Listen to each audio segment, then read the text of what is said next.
And this is Caught Stealing, directed by Darren Aronofsky. Todd, tell us all about it. Okay, Caught Stealing. I mean, it was the Aronofsky movie, so yes, it was my number one anticipated movie. It was written by somebody, I think, well, based on his book. I don't remember who the name. Charlie Houston.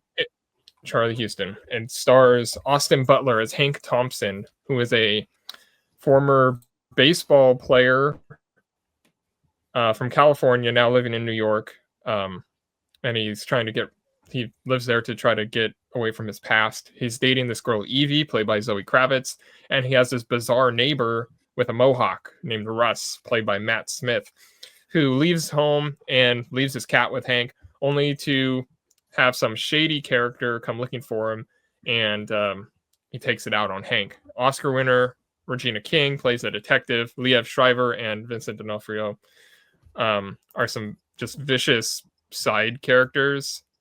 And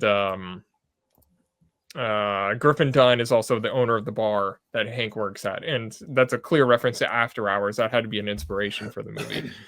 This is Aronofsky's version of a comedy, I guess. This is like a hyper violent crime thriller, but there's some comedic elements in it.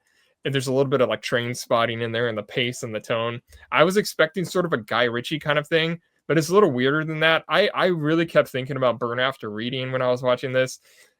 Every character gets themselves deeper and deeper into the plot for reasons that they don't even entirely understand.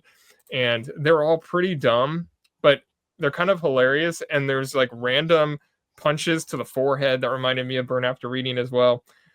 And you wind up in a place that you don't really necessarily know what to make of things.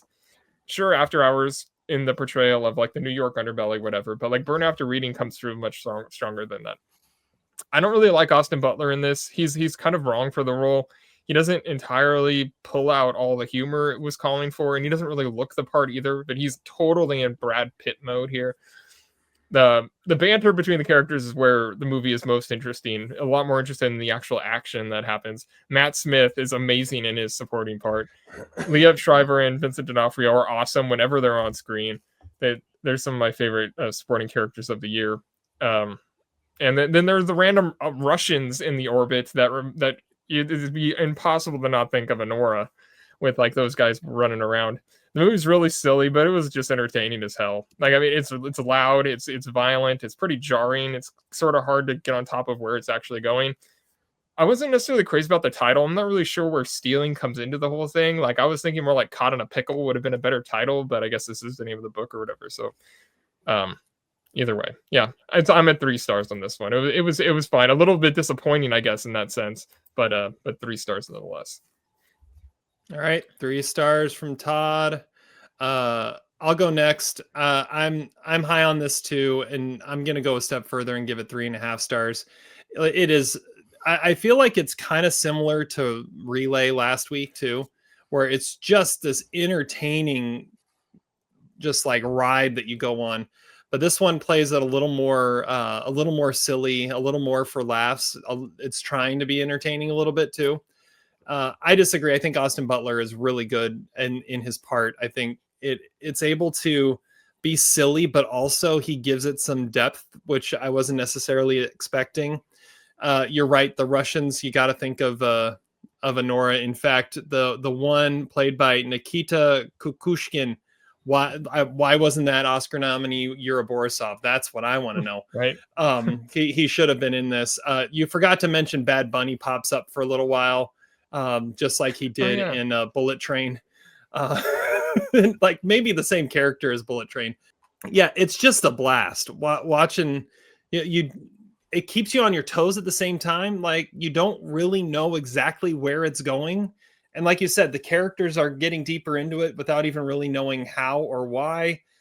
And then it just gets pure chaos and ends in such a brilliant way that you're like, this makes no sense, but it shouldn't, because this is such a mess from start to finish. Not the movie, the plot and everything that's going on is just a mess. Yeah. But it's an entertaining mess to watch them try to figure out. So 3.5 stars. I dug this movie. It was so much fun. Zach, are we thrice approved? We are not thrice approved. Of course not. I cannot get there with this movie. I think the problem I have with it, and I wrote this in my Letterboxd review, how many cliches can you stuff into one movie? I mean, this movie has everything. It's got an alcoholic who's put in a situation where he can no longer drink. You've got some scary Russians that are beating up people. You've got some Hasidic Jews who go to dinner and their bubby is feeding them. You've got a cat in danger that the hero is supposed to save. You've got this movie's supposed to be really grungy, so let's shoot it in like low light conditions and play some grungy 90s jams to it with some messy rooms in the background. You've got a prop gun that it's not actually what you think it is. I've never seen that before. This movie, I can't say that it's unwatchable. It's interesting, but it's just so, I don't know, I would say conventional. I've seen a lot of this shit in pretty much. I would be kind of interested to hear about if this is like a borderline Leota meter Karen bottom of the barrel DVD at Walmart type shit. Like I half expect this movie to be playing on Plex or Tubi or something like that.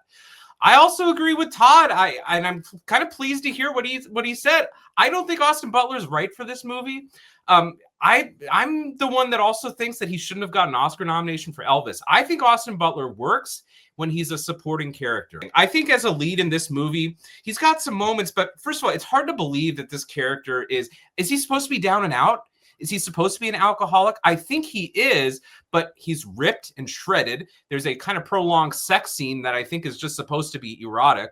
It's hard to believe. I don't know what to think about this character. It's hard to believe that he wouldn't be able to handle himself a little better in these situations. Now, I get it that there's a major medical emergency that he has in the movie that involves his kidneys, but this guy seems pretty weak, and Austin Butler looks pretty buff in this movie. It's also hard to believe in his alcoholism a little bit. I felt like that was a device in the movie. I also think the cat is really annoying. This is one of the worst cat performances I've seen in a long time. Really nasty cat.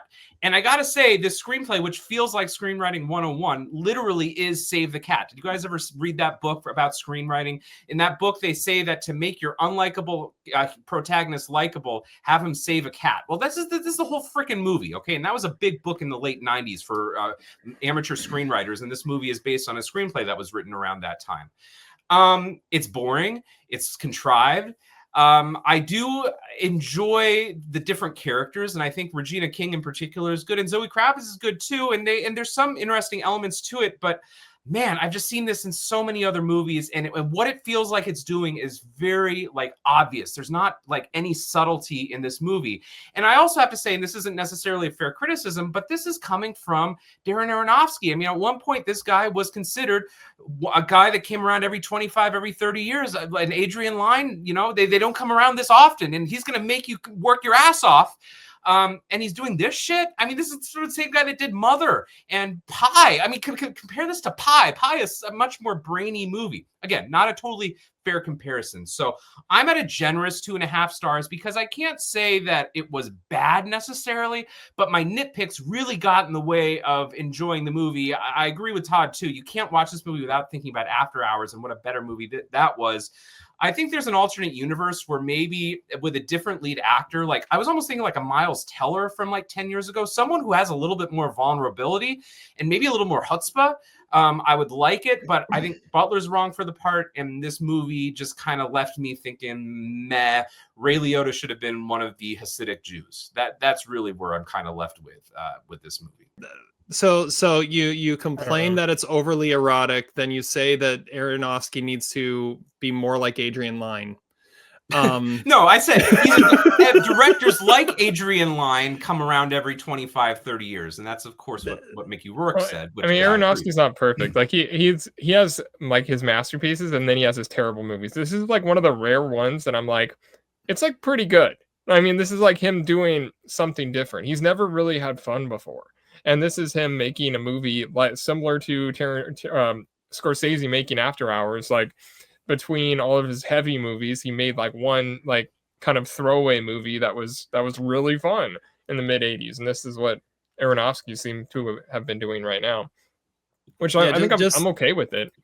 I agree, Todd. I think this has like the lowest bar set for it of like any of Aronofsky's movies. Because even if you look at something like The Whale, like that had a pretty high bar set, and ended up winning Brendan Fraser's Oscar. I like your comparison that it's like a gritty Burn After Reading. That kind of fits how everything kind of transpires in it, and just the quirky characters. Like, yeah, it's if the Coens made a gritty movie. That's what this is. I also didn't really like New York City in this movie. I thought, like, if you're going to do 90s New York City, let's do more like 1001 or The Whackness. This to me felt very, like, kind of anonymous. It felt kind of like just film sets. It didn't really feel that authentic.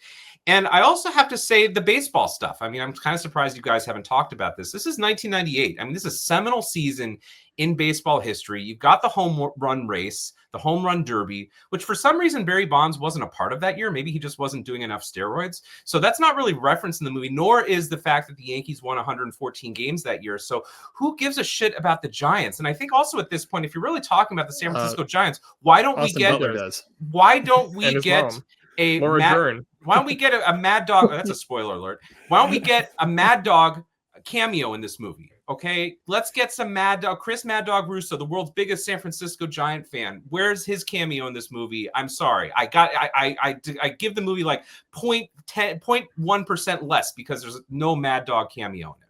He's a guy who hasn't played baseball in 10 years. He just likes baseball. Like that's just a thing, like a quirk with the character. And I mean, it's not the backbone of the movie isn't baseball, which is why I still don't understand why it's called Caught Stealing. But I understand I understand a character who lives and dies by how his team does every night. Like, well, what was interesting about it is that it was a reminder that back in the day you had to have people call you to see how your team did because he couldn't watch ESPN, he couldn't go online. That to me was probably the most interesting element of the movie was how his mom would call him and say how they did that day. And if you go through a coma and you miss 2 or 3 games when it's coming down the stretch in September, I mean, you know what? Make this movie about a baseball fan. Screw all the other shit. Who cares about Russians? Who cares about the Hasidic Jews? Make it about a crazed San Francisco fan in New York City who's maybe friends with Chris Mad Dog Russo, who's also kind of the same, and make a more interesting movie. Do you think Aronofsky's ever watched a baseball game? I sort of don't think so. Oh, I'm sure he has. But he didn't need to. He just had to have a character who loved it. Nah. I don't know. You're spiraling into nonsense now. Wasn't that always the case? It's true. It's true. just Especially when you're trying to justify why you don't like a movie, you usually stop making sense about 30 seconds in. It was better than The Whale. I will give you that. And I'm at 2.5 stars. It wasn't like the worst thing I've ever seen. If it's Aronofsky, I mean, come on. I feel like, yeah, I get what Todd's saying. He's trying to have fun, whatever. Get a better screenplay, have a better visual style, and make it something that actually doesn't rely on cliches. Because I'll agree it's better than Fantastic Four. That's true. Yeah. I like the visual style. Like I said, it looks like Trainspotting or something. And I'm not even the biggest fan of that movie, but it has that level of like grainy like look to try to make it. I don't know. I mean, I thought it was really cool. Don't you think that the Griffin Dunn should have been played by the High Roller? That would have been a nice comeback role. But I also agree with you guys that Matt Smith, even though it's basically a Saturday Night Live sort of role or impersonation, I didn't recognize him at all. So that was kind of cool, I guess. Oh, I recognized him right away. His facial features are pretty distinct. No, I love the whole idea, wrong place, wrong time, just random dude gets thrown into the middle of a vicious cockfight. Yeah, I think it works. I don't believe anyone could drink that much where he's hiding shit. I mean, this is like Happy Gilmore 2 level hiding alcohol bottles in his bedroom. That's what it was missing. And be as ripped as Austin Butler is. I have a hard time believing that. Ex-athlete, I can see it. He's at a bar. He's not working out. What is he doing? He does nothing all day. Zach's at 2.5. Todd's at 3. I'm at 3.5. Caught Stealing. It's in theaters. Check it out. I think it's worth it.